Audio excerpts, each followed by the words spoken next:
Xprite TV. I'm Ryan, and today I'm here to show you the Xprite Rival Series Taillights with turn signal and a red lens for the Jeep Wrangler JKU 2007 to 2017. This light is super bright and has a very fast response time, so you're going to be real safe out there if you're out there off-roading.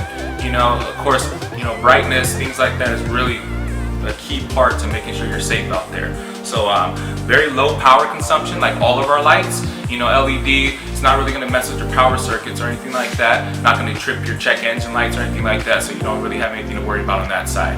And made of a very strong ABS plastic, so you're not going to have to worry about cracking or anything like that. If it does crack, you're probably going too hard out there, so slow it down.